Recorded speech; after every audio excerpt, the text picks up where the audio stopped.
You're listening to Seattle Real Estate Podcast. Portland City Hall won't sweep homeless camps more than 10 feet from doorways. 10 feet. 11 feet out, you're okay. 9 feet out, we might sweep you. That's a little too close for comfort, I'm going to go with, for most people who live in a home or most people who own a business. 11 feet. Yep, you're okay. This has just become ridiculous. This is kind of one of the criteria that Portland is putting into place. They're also doing some safe rest villages. They're creating some safe rest villages in this coming fall to take care of some of the massive overflow of the homelessness issue that Portland and downtown Portland is currently encountering. Seattle is as well, a lot of other cities across the United States, but Portland in particular has just been run over with the homelessness issue. You know, keep Portland weird, Portlandia, TV show, all this stuff. It's true. And if you drive through Portland right now, on I-5, you will see it. You'll be like, oh my gosh.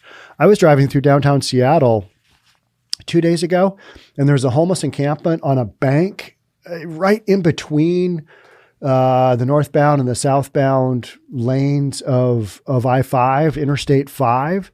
It's on just this steep slope, and I'm like, oh man, there's people living there. Not only are they getting just all kinds of contaminants in their lungs, they're living on basically on a mountainside in between a bunch of traffic. People just shouldn't be living there. Not because I don't want to look at it, but from a safety standpoint for these people, they shouldn't be living there. And yet they are. So here's what Portland's doing. We're going to read about that. We're going to read about some of the changes where you can and can't have an encampment now. And if, there's these high risk and these low risk encampments. So we're kind of getting down to the nitty gritty of how we're defining encampments in the hopes of having a solution long term. I don't have a lot of hope, but, you got to do something. So that's what we're talking about today. And we're also going to talk about the safe rest villages, how those are going to get created, what they're going to look like a little bit, and see what that stands for.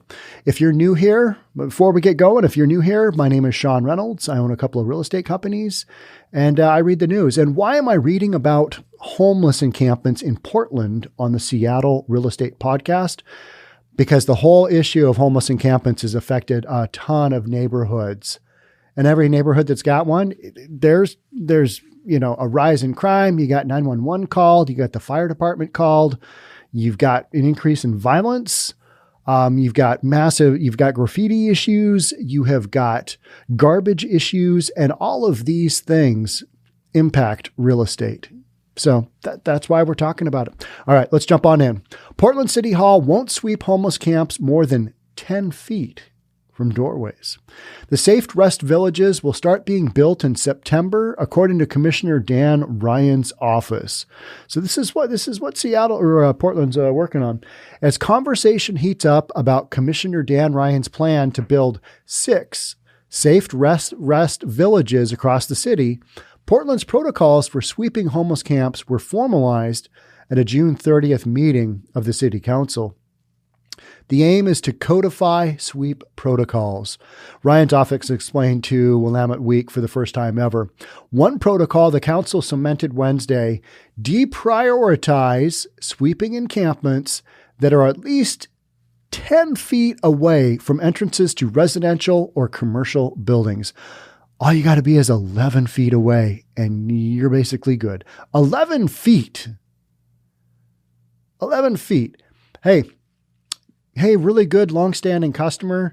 Don't worry. That homeless encampment that's 11 feet away from my front door, that won't have any impact on you, the consumer, coming into my business. It's 11 feet. Don't worry about it. You're going to be okay. Come consume some goods at my business, at my restaurant, at my whatever. It's all right. The city of Portland said this is okay. 11 feet. That's just not that far. My wingspan is like 6 feet something, right? And so we're talking about 5 feet beyond that. You can have a tent next to a building, next to a condo, next to a high rise, next to a whatever, and you're golden. You're golden. Craziness. So, so if you're 10 feet away from entrances to residential or commercial buildings, so long as the building is not a school and the encampment doesn't contain biohazardous waste. It's not a school. All right. You got any biohazardous waste in there? No. All right. 11 feet. Good to go. Oh, you also can't harbor criminal activity or consist of more than 8 structures. So no criminal activity that we know of. You have 7 tents and you're not near a school. You can be 11 feet away all day long and you're golden. How many tape measures are we going to start seeing in the homeless encampments? I mean, literally, I'm 11 feet, F off, can't move me.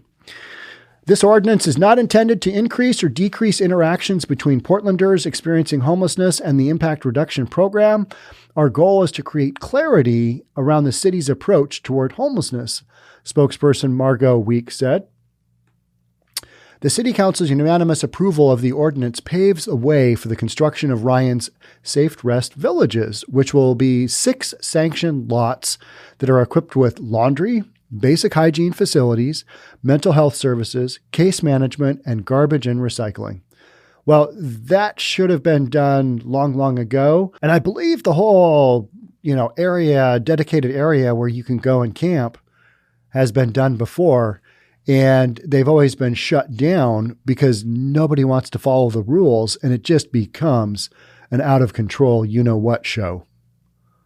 That's from my understanding, we've had these areas before.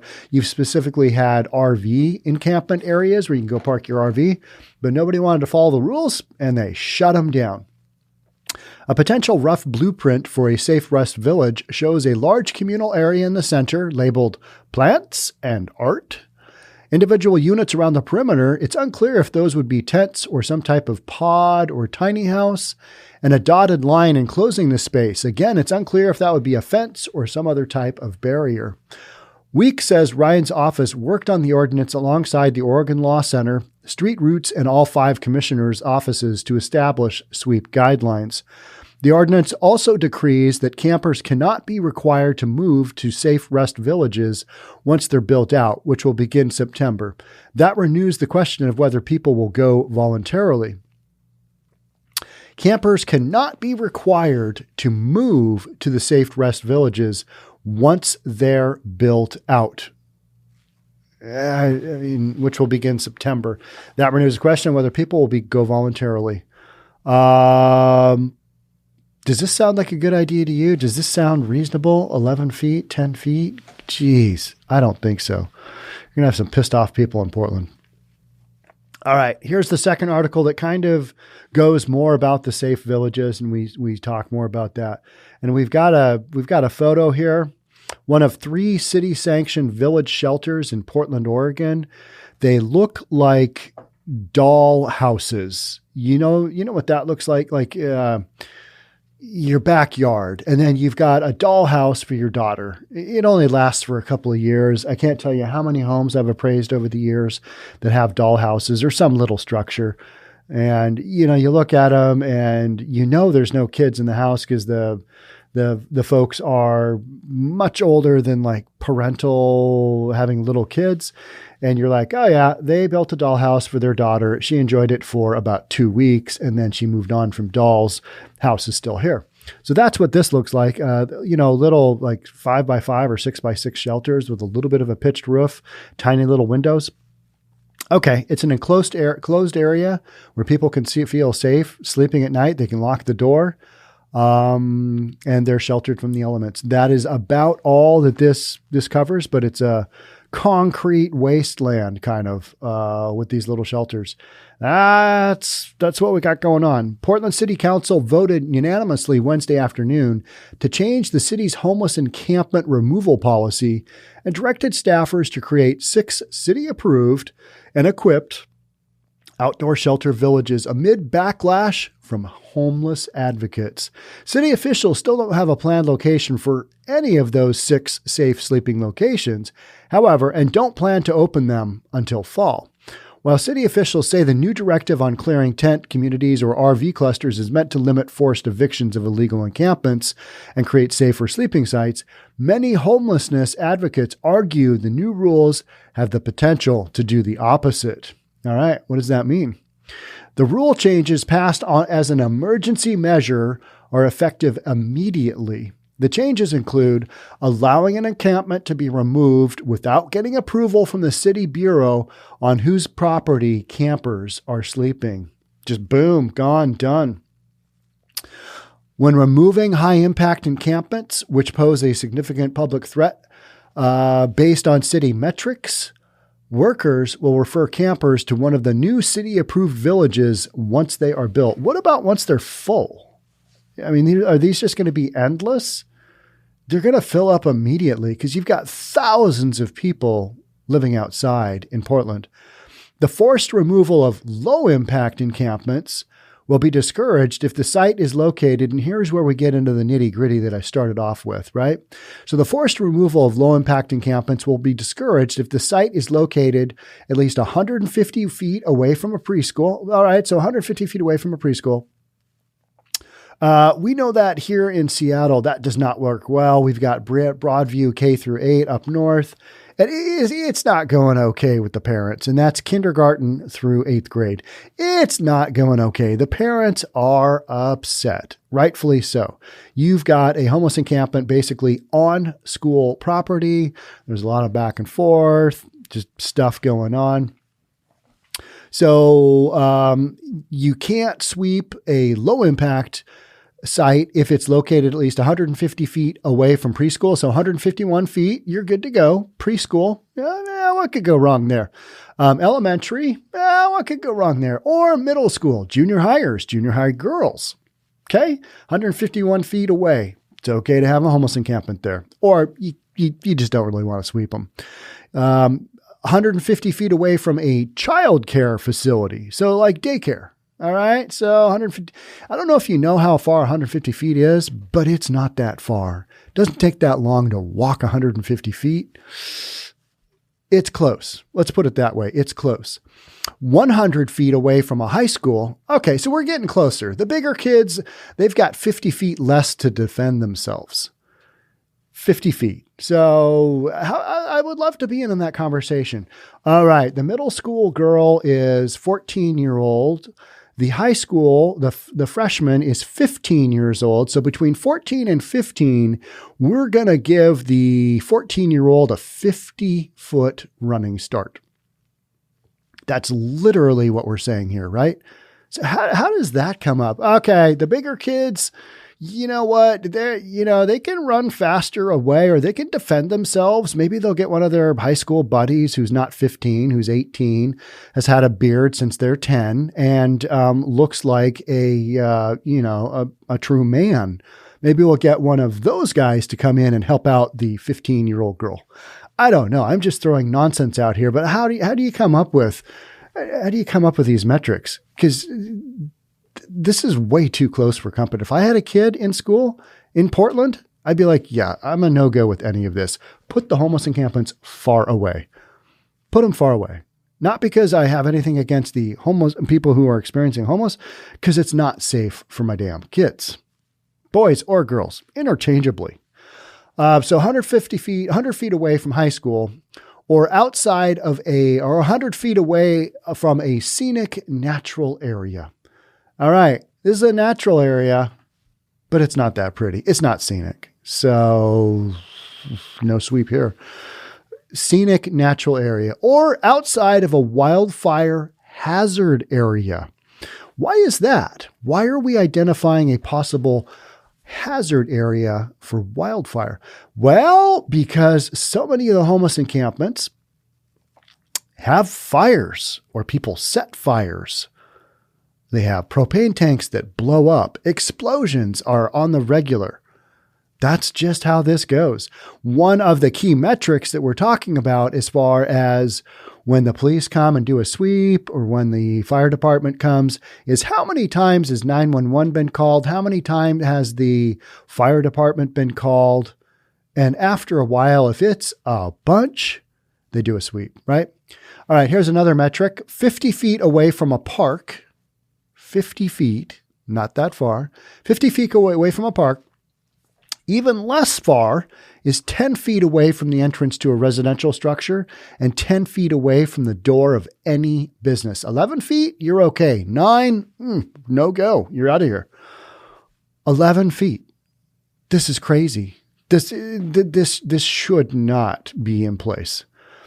Commissioner Dan Ryan, who led the rule change effort, said the resulting ordinance outlines clear places outside Portland city limits where people can sleep unsheltered without fear of being told to move along by the city. I understand people have issues in their lives where they have become homeless, but living this close to what we just described, especially the schools, to me is a hard no-go. You just got to create some buffer in there. Marissa Espinoza, Public Policy Coordinator for Northwest Pilot Project, which helps low-income seniors secure housing, said while she believes the new villages will help prevent individuals from continuing to experience trauma on the street, she fears the new camp removal policies will lead to increased displacements. She said the limits for where low-impact encampments are allowed to exist leave very few places for people to pitch a tent. And Portland resident Fiona Burgess said that she fears the distinction between low-impact and high-impact encampments is too vague and will allow city workers to broadly interpret the definitions to pick and choose which campers they forcibly remove. Shouldn't the governmental entities be taking care of these people instead of determining when and where they just move their encampment? I mean, right? Isn't that kind of government's job here? You figure it out, you square it away. Instead of having, 11 feet, you're okay. 9. And I'm making a massive oversimplification of this issue. But doesn't it kind of feel that way? Where you're like, really?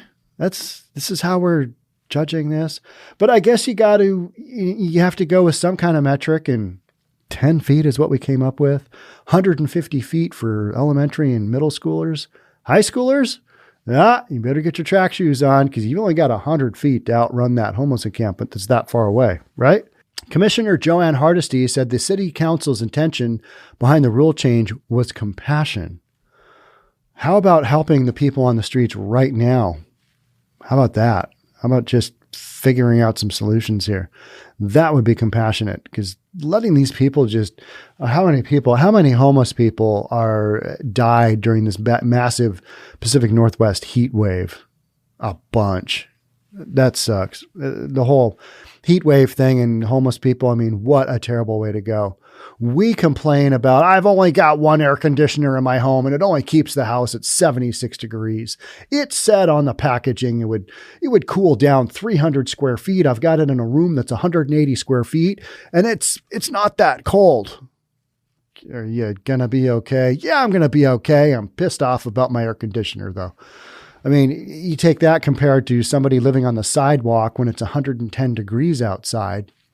We're talking first world problems here, right? And this is a city of Seattle, a city of Portland. These are not third world countries. These are first class cities. Well, they used to be anyway, that have got a lot of tech influence. And yet we've got just these massive amounts of people living on the sidewalk, literally living on the sidewalk. What we heard from the public today was a lot about how these encampment processes worked in the past and people's fears about what could happen if we aren't intentional about implementing this policy in humane, people-centered ways, she said. We must hold each other accountable. Accountability is always a big thing, isn't it? Mimi Garman, a housed resident living in the St. John's neighborhood, said instead of focusing on forcing people to shuffle from one piece of public land to another, the city should focus on preventing existing unsanctioned encampments from becoming public health threats. That's interesting. So deal with what you've already got, right? preventing existing unsanctioned encampments from becoming public health threats. All right, but that means you got to monitor what you've already got that are not legal. They're unsanctioned. The city should provide dumpsters and trash bags and pick up trash at least twice a week, she said. We need more porta potties, and they need to be cleaned at least 3 times a week. No one is actually cleaning the ones we have now. We should provide social workers who make visitations to encampments a priority and make sure they'll follow up with campers. So you're just got this road we're going down here means no matter where the encampments are, you just create, all right, you got to have more porta potties. Maybe it's outside of a library, but it's the 11 feet away, more porta potties and more social workers. So we just deal with it the way it is and jerry-rig the damn thing. I'm a no-go on that. I am more for looking at some more long-term solutions for these people instead of, all right, we know you're living in a tent, but we're going to give you a clean porta potty and call it good. David Tunley, who lives in the Laurelhurst neighborhood, which currently has one of the largest unsanctioned encampments, said he didn't support the ordinance because it failed to address livability concerns. A solution to homelessness is difficult, but clearing trash should not be difficult. But it is so difficult because city resources are limited. And we all know that the minute these places get cleaned up, the homeless encampments, the people living in the homeless encampments, they literally don't give a crap. And they just, some of them do. You'll see, I should always preface that by the vast majority just leave their trash wherever and don't care. Because guess what? It's not really their place and they're going to be asked to move anyway. Maybe they don't keep trash in their tents where they sleep. Some do, because a lot of them, let's admit it, have massive mental health issues and they can't even understand what's going on. And they're not living in the same reality that we are. So a solution to homelessness is difficult, but clearing trash should not be difficult. All right. How much do we spend? And we're already spending hundreds of millions of dollars on an annual basis on these issues. Do we just spend a bunch more on cleaning up trash and say, this is just kind of what we're doing? I don't think we do. I think you create longer term solutions of actual housing for these folks. What does that look like? I don't really know, but it's got to be different than what we've got going on right now, right? The new city-approved villages, once locations are found and amenities completed, will provide bathrooms, showers, security, and case managers that can help individuals start the permanent housing process. What if they're not mentally capable of doing that? Do you ever think of that? They're a drug addict. They need to be on the streets where they can steal because that's how they're going to pay for their next fix. They have massive mental issues. They're not going to be able to live in a house. They can barely hold it together on the streets, but at least there they've got the freedom to kind of just go off and do their own thing. They're not a candidate for living in one of these safe villages, city-approved villages. They're not mentally going to be able to do that. So what do we do? How do we help those folks? What do we do there? Got to come up with some different solutions because those are the two big main key points that kind of keep people in this cycle of being unhoused, right? Mental, they're totally mental, or they're addicted to whatever that's not allowing them to get back into society and go. City bureaus were tasked weeks ago with providing the council a list of city property where these villages can be constructed by Wednesday. They're talking about getting a list by Wednesday. They're not going to have these villages done until fall. But as of mid-afternoon, the possible locations had yet to be released. We've got drama here. We don't know where the locations are. Where's it going to be? By July, the city plans to hire a project manager to lead the creation of the new villages, said Mark Bond, policy director for Ryan. In late summer, a community engagement team will work to finalize site locations. By fall, construction will begin. How many more homeless encampments will be created by then? While affordable, I'm just going to read something here. While affordable housing is the goal, what the city needs right now is a point of entry response for those experiencing homelessness now, Ryan said. People need a place to access a case manager who knows their name and can help create an individualized long-term housing plan. I'm sure that's been thought of before. Would that work? I am no social worker case manager, but it does seem like you need that starting point so that people have hope that at some point in time in their homelessness journey, they can have a person that is a point of reference, and you go to that person and try and get the help you need. I don't know. I don't have too many solutions here. I just kind of follow along and go, man, it's bad. This is terrible. It's a crazy scenario, right? And, a lot of this it's been scooted along. It's been fast tracked because the CDC has said, no sweeps, don't want the Rona to expand. No sweeps, keep the Rona contained because we can't have people moving around. And so that's why some of these cities that had a homelessness issue to begin with, it just got magnified during the whole coronavirus shutdown. And up until, basically we're still in it now. And, but some cities they are doing limited sweeps based on health and safety issues, which a lot of these encampments have. If you haven't been to one, they can be rough. They're rough. Some are, I saw sections of Venice Beach in California on German and Venice's channel. I saw some sections that were pretty clean and tidy, but that's typically the exception versus the rule, where you've just got garbage everywhere up and down the sidewalk. It's hard to tell tent from blue tarp from whatever, and garbage and bike parts and, propane tanks and all that stuff. It's really a sad scenario. And yet cities across the United States are just struggling with it big time right now. So I don't have any great solutions. I just know that there's a lot of people out there that need a lot of help.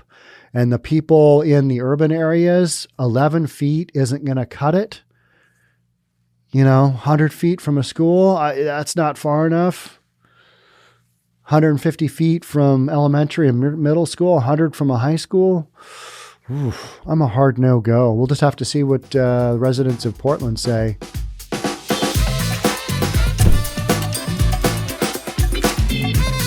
Don't forget to subscribe to our channel and hit the notification bell so you'll know when our next video is out.